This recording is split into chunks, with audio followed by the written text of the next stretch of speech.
Well, for those that have asked, I'm still at the same spot where I've been at for a while. So I just got really frustrated with dealing with this issue, and I just kind of stepped away, and plus I had some other things going on that I couldn't get back to working on this. So I think since we last talked, or you last watched, I went to the junkyard, I grabbed a bunch of parts for this thing, I replaced some things, yeah. So I did get a new vacuum ball, new vacuum lines. I upgraded those because those things were just falling apart whenever you would touch them, which doesn't really help with anything. I had to fix this line because this was just all rotted out and broken down, and it was allowing a leak. I tried replacing spark plugs because I thought, well, maybe because I had misfire so much prior to this that it was causing my issue. So I redid the spark plugs. I brought back out my MSD spark plug wires, put those back in. I got another new coil. I did back here. Let's take this off.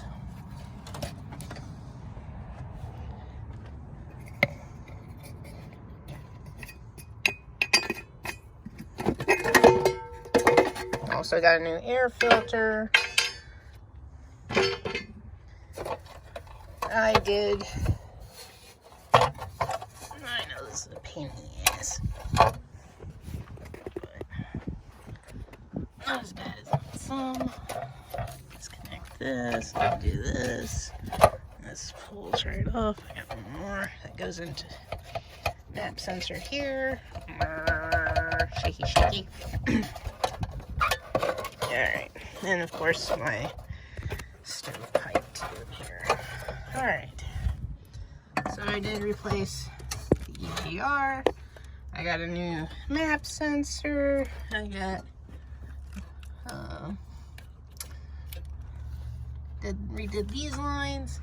So my next thing to try, because I also fixed these because these were leaking, so then I ended up epoxying pieces of hose onto them because you can't find these formed fittings anymore. I took or not fittings, but tubes. So I took all these old ones apart, took off all the old rubber, epoxied on new rubber, so then that way they're nice and sealed. I did get one of these guys from the junkyard. So this goes over to your EGR. I forget what they're called, but basically what happens is these can be stuck open in an open position, which then screws with your EGR, which then creates issues with vacuum. So I need to test this one and see whether it's good. So you can test it off of the electrical connection side, and you should hear a click whenever it's engaged. Or you can also blow through like the line over to the vacuum, over to your EGR. And if you can blow straight through and get air coming through here, then you know that there's an issue, because you shouldn't be able to do that. So then that's causing an open position all the time. So that could also be my issue. I did have a couple of people that view the channel. They also recommended that maybe it was my ECM or my computer. So I do have an extra one of those, and basically the only thing I would have to do with this, since the one I got, it was I think out of a 92, and since this is a 93, all I would have to do is change EEPROM, switch the EEPROMs between them, and then I could plug and play and see whether that resolves the issue, or it's back to the original issue of my fuel pump. Since everything else is okay, mind you, most people wouldn't think if you replace a fuel pump that you would have to replace it again within, say, 6 months. But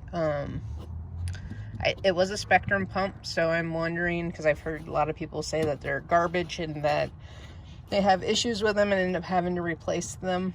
So I'm thinking it could be the fuel pump again.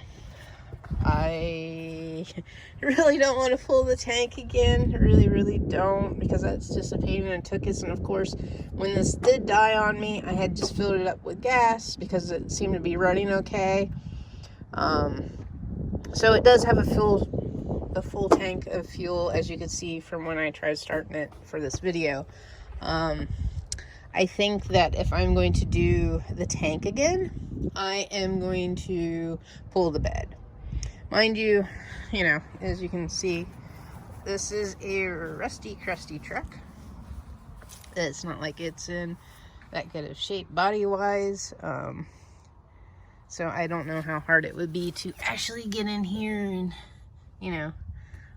pull the bolts out to get to everything that I need to get to without breaking things or stripping them. So that's my only concern, but I think that's probably what I'm going to have my easiest bet, instead of jacking this thing back up and siphoning out the tank and then dropping the tank and putting the filter in and undoing all the lines and that. So I think it's going to be my next step. What I'm going to try first is this here that goes to my EGR and also goes into the throttle body. And then I may try the computer. And then if neither of those two things work, I guess I'm doing a fuel pump once again. I don't really want to have to do that. That's why I'm kind of hoping some little thing is my issue, but I have a feeling it is my fuel pump, and deep down, that's what I'm feeling like. So that's going to be interesting. And to get a better fuel pump, you're probably paying around $200 to $300, if not more. So we'll see what happens, but I just wanted to give you guys an update. I know it's been a while since I posted a video on this thing, and it's, like I said, I've had other things going on. My F350 was in the shop for quite some time, and I had to borrow my father's spare truck, and my F350 is back in the shop again.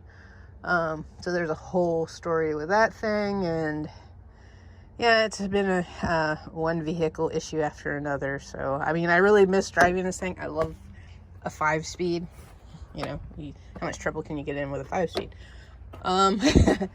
But I miss driving it, especially now with the fuel prices the way they are. Diesel's outrageous and gas prices aren't much better. And I have a standard cab Chevy 2500 Classic that I'm driving, which is killing me on fuel mileage going to and from work. And I did go back to working in the office, so I'm doing like a split shift, so my time is kind of limited now.